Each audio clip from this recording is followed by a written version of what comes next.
रविन्द्रनाथ टैगोर जी का उपन्यास नाव दुर्घटना भाग दूसरा। इस प्रकार 3 महीने बीत गए। संपत्ति की व्यवस्था हो गई। वृद्धाएं तीर्थवास के लिए तैयार हो गईं। पड़ोसियों के घर से 2-3 सहेलियां भी नई बहू से परिचय बढ़ाने के लिए आने जाने लगीं।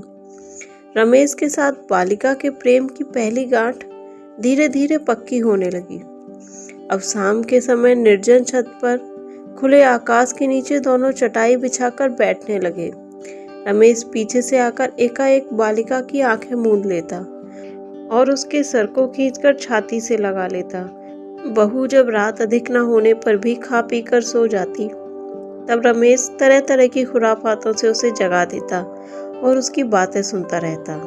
एक दिन रमेश ने बालिका के सिर के जूड़े को हिलाकर कहा, सुशीला, आज तुमने अच्छी तरह से चोटी नहीं की। बालिका ने कहा, भला तुम लोग मुझे सुशीला क्यों कहते हो? रमेश इस सवाल का मतलब न समझ सकने से चुपचाप उसके मुंह की ओर ताकता रह गया। बहू ने कहा, क्या मेरा नाम बदल जाने पर ही मेरी इज्जत होगी? मैं तो बचपन से ही अभागी हूँ, शायद अब यह मरने पर ही दूर होगा। यह सुनते ही रमेश की छाती धड़क उठी। उसका मुंह पीला पड़ गया। उसके मन में एक संशय एकाएक जाग उठा, मानो कैसा प्रमाद छा गया। रमेश ने पूछा, बचपन से ही तुम अभागी कैसे हुई? बहू ने कहा, मेरे जन्म से पहले ही मेरे पिता की मृत्यु हो गई। मुझे जन्म देकर 6 महीने बाद ही मेरी माँ मर गई। मैं मामा के घर बड़े कष्ट से रही। एकाएक सुनाई दिया कि न जाने कहाँ से आकर तुमने मुझे पसंद कर लिया है। 2 दिनों में विवाह हो गया। इसके बाद देखो कितनी समस्याएं आकर खड़ी हुई हैं। रमेश निश्चल होकर तकिए पर सर रखकर लेट गया। आकाश में चांदनी काली दिखने लगी। रमेश को और कुछ पूछने में डर लगने लगा। जो कुछ मालूम हुआ उसे ही वह स्वप्न समझ अपने से दूर ही हटाए रखना चाहता था। होश में आए हुए मूर्छित की गहरी सांस की तरह गर्मी के मौसम की दक्षिणी हवा चलने लगी। चांदनी में निद्राहीन कोयल कूक रही थी। समीप ही नदी के घाट में बंधी नावों से मल्लाहों के गाने के स्वर आकाश में फैल रहे थे। बहुत देर तक कोई बात न उठने पर बहू ने धीरे धीरे रमेश को हिलाकर कहा, क्या सो गए? रमेश ने कहा, नहीं तो। इसके बाद भी रमेश बहुत देर तक चुप रहा। बहू न जाने कब सो गई। रमेश उठ बैठा और उसके मुंह की ओर देखने लगा। विधाता ने इसके मस्तक में जो गुप्त लेख लिख दिया, आज उसका एक निशान भी उसके चेहरे पर दिखाई न दिया। ऐसे सौंदर्य में ऐसा भीषण परिणाम कैसे छिपकर निवास कर रहा है? रमेश समझ गया कि यह बालिका उसकी विवाहिता पत्नी नहीं है, लेकिन यह मालूम करना सहज नहीं कि यह किसकी स्त्री है। रमेश ने सवेरे पूछा, विवाह के समय जब तुमने मुझे पहले पहल देखा, तब तुम्हारे मन में क्या आया? बालिका, मैंने तुम्हें देखा ही नहीं, मैं आंखें नीचे किए थी। बालिका, जिस दिन सुना कि विवाह होगा उसके दूसरे दिन विवाह हो गया। मैंने तुम्हारा नाम सुना ही नहीं, मामी ने मुझे चटपट विदा कर दिया। रमेश, अच्छा, तुमने पढ़ना लिखना भी तो सीखा है, खूब सफाई के साथ लिखो तो सही। रमेश ने उसके हाथ में कागज और पेंसिल दे दी। उसने कहा, शायद अब मैं लिख न सकूंगी, मेरा नाम लिखने में बहुत सहज है। यह कहकर उसने बड़े बड़े अक्षरों में अपना नाम लिखा, श्रीमती कमला देवी। रमेश, अच्छा, मामा का नाम लिखो। कमला ने लिखा, श्रीयुत तारिणी चरण चट्टोपाध्याय। रमेश ने कहा, नहीं, अच्छा अपने गांव का नाम लिखो तो सही। उसने लिखा, धोबी पोखर। इस तरह अनेक उपायों से बहुत ही सावधानी के साथ रमेश ने इस बालिका के जीवन वृत्तांत का जो कुछ आविष्कार किया, उससे कोई विशेष लाभ नहीं हुआ। इसके बाद रमेश अपने कर्तव्य के बारे में विचार करने बैठा। संभव है कि इसका पति डूबकर मर गया हो। यदि किसी तरह इसके ससुराल का पता लगाया जाए और वहां इसे भेजा जाए, तो शायद वो लोग इसे ग्रहण ना करें। मामा के घर भेजने से भी इसे कुछ न मिलेगा। इतने दिन तक बहू के रूप में पराये घर निवास करने पर आज यदि सच्चा हाल प्रकट किया जाए, तो समाज में इसकी क्या हालत होगी? इसका ठिकाना कहाँ होगा? यदि इस समय इस लड़की को जहाँ ढकेला जाए वहाँ ही यह अतल समुद्र में जा पड़ेगी। इसे अपनी स्त्री के अतिरिक्त और किसी रूप में रमेश अपने यहाँ रख ही नहीं सकता और कहीं इसके रहने की जगह नहीं, किंतु ऐसा ही समझकर इसे अपनी स्त्री के नाम से ग्रहण करना भी उचित नहीं। रमेश ने जो मूर्ति अंकित की थी उसे शीघ्रता से मिटाना पड़ा। रमेश अब अपने गांव में न रह सका। यह सोचकर कि कलकत्ते में लोगों की भीड़ के भीतर रहने से कोई उपाय किया जा सकता है, रमेश कमला को लेकर कलकत्ते आया। पहले जहाँ रहता था उससे बहुत दूरी पर उसने अपना मकान लिया। कलकत्ता देखने के लिए कमला के आग्रह की सीमा न थी। पहले दिन मकान में प्रवेश करते ही वह खिड़की में बैठ गई।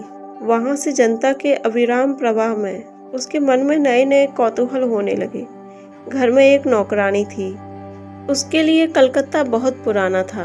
वह बालिका विस्मय को निरर्थक मूर्खता समझकर चिढ़कर बोली, माँ जी, मुंह पसार कर क्या देख रही हो? बहुत दिन चढ़ गया, नहाएंगी नहीं? नौकरानी दिन भर काम करके रात को चली जाती। रात दिन रहने वाली कोई मिली नहीं। रमेश सोचने लगा, अब तो मैं कमला को एक ही सैया पर रख नहीं सकता। फिर अपरिचित स्थान में यह बालिका अकेले रात कैसे काटेगी? रात को भोजन के बाद नौकरानी चली गई। रमेश ने कमला से उसका बिस्तर दिखाते हुए कहा, तुम सो जाओ, मैं इस किताब को पढ़ने के बाद सोऊंगा। इस तरह रमेश ने एक किताब को लेकर पढ़ने का बहाना किया। थकी हुई कमला को नींद आते देर न लगी। वह रात ऐसी ही बीती। दूसरी रात को भी रमेश ने किसी बहाने कमला को अकेले ही बिछौने पर सुला दिया। उस रात बड़ी गर्मी थी। सोने वाली कोठरी के सामने एक खुली छोटी सी छत थी। वहीं एक दरी बिछाकर रमेश लेटा रहा और अनेक चिंताएं करते करते हाथ का पंखा झलते झलते अधिक रात बीते सो गया। रात में 2-3 बजे के समय अर्ध निद्रावस्था में रमेश को अनुभव हुआ कि वह अकेला नहीं है और उसके लिए धीरे धीरे हाथ का पंखा चल रहा है। रमेश ने नींद की झोंक में अपने पास सोई हुई कमला को अपनी ओर खींच लिया और बड़बड़ा कर कहा, सुशीला, तुम सो जाओ, मुझे पंखा न जलो। अंधकार से डरी हुई कमला रमेश की बाहों में सिमटकर छाती से लगकर आराम से सो गई। सवेरे रमेश जागने पर चौंक उठा। उसने देखा कि सोई हुई कमला का दाहिना हाथ उसके गले में लिपटा है। वह निसंकोच रमेश पर अपने विश्वस्त अधिकार का विस्तार कर उसकी छाती से सटी हुई है। निद्रित बालिका के चेहरे की ओर देख रमेश की आंखों में आंसू आ गए। वह संशयहीन कोमल हाथों की लपेट को कैसे अलग करे। उसे यह भी याद आई कि रात को बालिका उसके पास लेटकर धीरे धीरे पंखा झलने लगी थी। ठंडी सांस भरकर धीरे धीरे बालिका के बाहुबंधन से निकलकर रमेश धीरे से उठ गया। बहुत देर विचार कर रमेश ने तय किया कि कमला को बालिका विद्यालय की बोर्डिंग में रखना ठीक है। ऐसा होने से कुछ दिन के लिए इस चिंता से छुटकारा मिलेगा। रमेश ने कमला से पूछा, कमला, तुम पढ़ना चाहती हो? कमला रमेश के मुंह की ओर देखती रह गई। मतलब यह कि तुम क्या कहते हो? रमेश ने पढ़ने लिखने से क्या लाभ है और समझ का मजा कैसा आता है, इसके संबंधित दर्जनों बातें कह डाली। कमला ने कहा, मुझे लिखना पढ़ना सिखाओ। रमेश ने कहा, तब तुम्हें स्कूल जाना पड़ेगा। कमला ने विस्मय के साथ कहा, स्कूल? इतनी बड़ी होकर मैं स्कूल जाऊं? कमला की उम्र की मर्यादा के अभिमान पर रमेश ने मुस्कुराकर कहा, तुमसे बड़ी लड़कियां भी स्कूल जाती हैं। इसके बाद कमला ने कुछ न कहा। एक दिन गाड़ी की सवारी से वह रमेश के साथ स्कूल गई। बहुत बड़ा मकान, कमला से बड़ी और छोटी कितनी ही लड़कियां थीं जिनका अंदाज नहीं। विद्यालय की मास्टरनी के हाथ कमला को सौंपकर जब रमेश चलने लगा तब कमला भी उसके साथ चलने को तैयार हो गई। रमेश ने कहा, तुम कहाँ चलोगी? तुम्हें यहीं रहना पड़ेगा। कमला ने डरी हुई आवाज में कहा, तुम यहाँ नहीं रहोगे? रमेश, मैं यहाँ नहीं रह सकता। कमला ने रमेश का हाथ पकड़कर कहा, तब मैं भी यहाँ ना रहूंगी, मुझे ले चलो। रमेश ने हाथ छुड़ाकर कहा, छी कमला। इस धिक्कार से कमला क्षुब्ध हो गई। उसका चेहरा एक बारगी उतर गया। रमेश दुखित मन से शीघ्र बाहर निकल गया, किंतु बालिका का वह असहाय और भयभीत चेहरा उसके हृदय में अंकित हो गया। रमेश तय कर चुका था कि अब वह अलीपुर में वकालत शुरू कर देगा, लेकिन उसका मन टूट गया था। इस समय उसमें मन को स्थिर कर कामकाज में आने वाली विघ्न बाधाओं को दूर करने की शक्ति नहीं थी। वह कुछ दिन गंगा के पुल और गोल दीवी के किनारे बेकार घूमने लगा। एक बार मन में आया कि पश्चिम चला जाता। इसी समय आनंदा बाबू के पास से एक चिट्ठी आई। आनंदा बाबू ने लिखा है, गजट में देखा कि तुम पास हो गए हो, किंतु यह समाचार तुम्हारी ओर से न मिलने से मन दुखी हुआ। बहुत दिन से तुम्हारा कोई समाचार नहीं मिला। तुम कैसे हो और कब कलकत्ते आओगे, इसकी खबर दें ताकि निश्चिंत हो सकूं। यह कहना अप्रासंगिक ना होगा कि आनंदा बाबू जिस विलायत गए लड़के के ऊपर निगाह रखे थे वह बैरिस्टर होकर लौट आया। उसका विवाह एक धनी कन्या से किए जाने की तैयारी हो रही है। रमेश किसी तरह भी यह तय न कर सका कि इस बीच जो घटनाएं हो गई हैं उनके बाद हेमनलिनी के साथ पहले की तरह मिलना जुलना ठीक है या नहीं। इस समय कमला के साथ उसका जो संबंध है उस बात को वह किसी के आगे खोलना उचित नहीं समझता। निरपराधिनी कमला को वह संसार के आगे बदनाम नहीं करना चाहता। फिर भी यदि वह हेमनलिनी से सब बातें साफ साफ नहीं कह देता तो उस पर वह अपना पहले का अधिकार कैसे प्राप्त कर सकता है। किंतु आनंदा बाबू के पत्र का जवाब न देना किसी तरह भी उचित नहीं। उसने लिखा, अनेक वजहों से मैं आपसे मुलाकात नहीं कर सका हूँ, क्षमा कीजिएगा।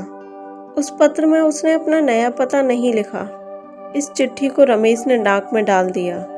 इसके दूसरे दिन वकालती पोशाक पहन अलीपुर की अदालत में हाजिरी देने गया। एक दिन वह अदालत से लौटने के समय कुछ दूर पैदल चलने के बाद एक गाड़ीवान से किराए की बातचीत करने लगा।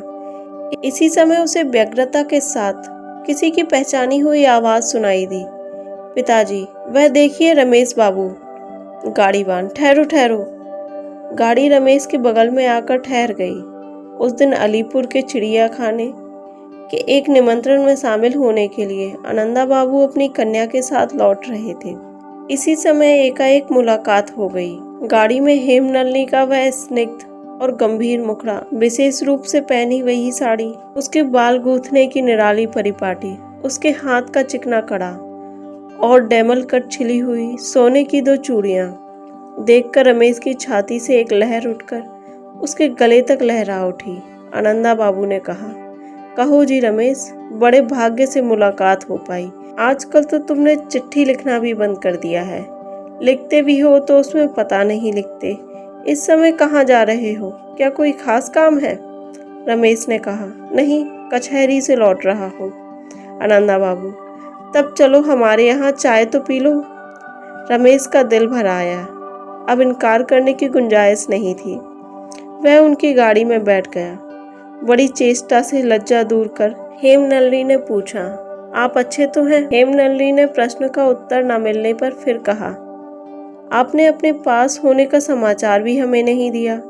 रमेश के पास इस सवाल का कोई जवाब नहीं था। उसने कहा, मैंने गजट पढ़ा था कि आप भी पास हो गई हैं।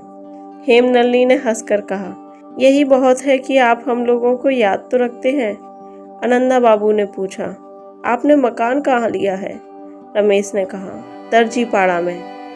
आनंदा बाबू ने कहा, क्यों, कोलू टोला वाला तुम्हारा मकान बुरा तो नहीं था? रमेश, हाँ, उसी मकान में लौटने का विचार है। दूसरी ओर से फिर कोई प्रश्न न हुआ। हेमनलिनी गाड़ी के बाहर सड़क की ओर देखने लगी, किंतु रमेश से रहा न गया। वह आप ही आप बोल उठा, मेरा एक संबंधी हेदुआ के पास रहता है, उसकी देखरेख करने के लिए ही दर्जीपाड़ा में रहता हूँ। रमेश सरासर झूठ नहीं बोला, किंतु सुनने में बात बहुत असंगत लगी। कभी कभी संबंधी की खबर लेने के लिए क्या कोलूटाला से हेदुआ बहुत दूर है? हेमनलिनी की दोनों आंखें गाड़ी से बाहर सड़क की ओर ही लगी रहीं। रमेश को कुछ न सूझा कि इसके बाद क्या कहे। वह एक बारगी पूछ बैठा, योगेंद्र का क्या हाल है?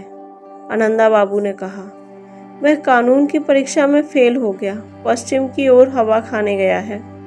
गाड़ी के ठीक स्थान पर पहुंचने पर परिचित मकान की ओर उसकी सजावट ने रमेश के ऊपर मंत्र जाल डाल दिया।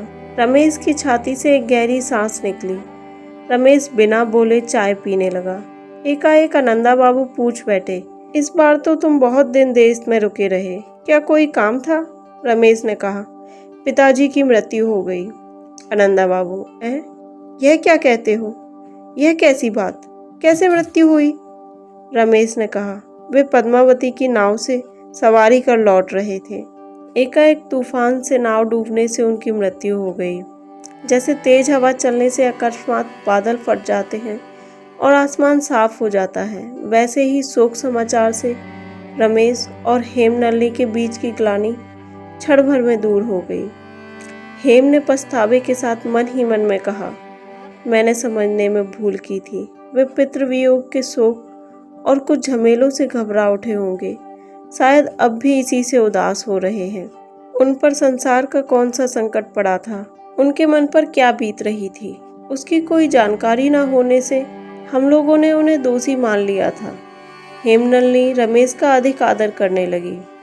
रमेश की भोजन की इच्छा नहीं थी, किंतु हेमनलिनी ने बहुत जिद कर उसे खिलाया। उसने कहा, आप बहुत कमजोर हो गए हैं, शरीर की लापरवाही ना करें। फिर आनंदा बाबू से कहा, पिताजी, रमेश बाबू आज रात को भी यहाँ ही भोजन करेंगे। आनंदा बाबू ने कहा, अच्छी बात है। इसी समय अक्षय आ गया। आनंदा बाबू की चाय की टेबल पर कुछ दिन अक्षय ने आधिपत्य कर लिया था। आज एकाएक रमेश को देख चौंक पड़ा, लेकिन अपने को संभाल कर उसने हंसकर कहा, यह क्या, ये तो रमेश बाबू हैं। मैं पूछता हूँ कि क्या हम लोगों को बिल्कुल ही भूल गए? रमेश कोई जवाब न देकर सिर्फ हंस दिया। अक्षय ने कहा, आपके पिताजी जिस जल्दबाजी में आपको पकड़कर ले गए, उससे मैं समझ रहा था कि इस बार आपका विवाह किए बिना न छोड़ेंगे। बच के निकल आए कि नहीं? हेमनलिनी ने अक्षय की ओर नाराजगी के साथ देखा। आनंदा बाबू ने कहा, अक्षय, रमेश के पिता की मृत्यु हो गई है। रमेश मुंह नीचे किए उदास बैठा रहा। उसके घाव पर नमक छिड़कने के ख्याल से हेमनलिनी मन ही मन अक्षय पर बहुत नाराज हुई। वह शीघ्रता के साथ रमेश से बोल उठी, रमेश बाबू, आपने हम लोगों का नया एल्बम नहीं देखा? कहती हुई वह एल्बम लाकर रमेश के टेबल के किनारे रख तस्वीरों की आलोचना करने लगी। वह इसी समय धीरे से पूछ बैठी, रमेश बाबू, शायद आप नए घर में अकेले ही रहते हैं? रमेश ने कहा, हाँ। हेमनलिनी ने कहा, हम लोगों के बगल वाले मकान में आप जल्दी आ जाएं। रमेश ने कहा, अच्छा, मैं सोमवार को जरूर आ जाऊंगा। हेमनलिनी, मैं चाहती हूँ कि बीए की फिलॉसफी के बारे में आपसे पूछ लिया करूँ। इस पर रमेश ने बड़ा उत्साह जताया। दूसरे ही दिन रमेश पहले वाले मकान में चला आया। अभी तक हेमनलिनी के साथ जो कुछ मनोमालिन्य था, अब वह न रहा। रमेश मानो बिल्कुल ही घर का आदमी हो गया। हंसी मजाक, आना जाना सांस की तरह सहज हो गए। बार बार अध्ययन करने से पहले हेमनलिनी का चेहरा उदास रहता। जान पड़ता कि मानो जरा जोरों की हवा से ही कोमल शरीर हिलकर टूट जाएगा। उस समय वह बोलती भी कम थी और उसके साथ बातें करने में भी डर लगता था, कहीं मामूली बात से भी नाराज ना हो जाए। इधर कुछ दिनों में ही उसमें आश्चर्यजनक परिवर्तन हो गया है। उसके कोमल गालों पर लावण्य की आभा दिखाई दी है। उसकी आंखें इस समय बात बात में हास्य छटा से नाच उठती हैं। पहले वह वेशभूषा में मन लगाना चापल्य और अन्याय समझती थी। अब किसी से बिना बहस न जाने क्यों उसका मन पलट रहा है। कर्तव्य के बोझ और विचार प्रवाह ने न जाने उसमें कैसा परिवर्तन कर दिया था। उसके शरीर और मन में न जाने कहां से अजीब सी ताकत आ गई।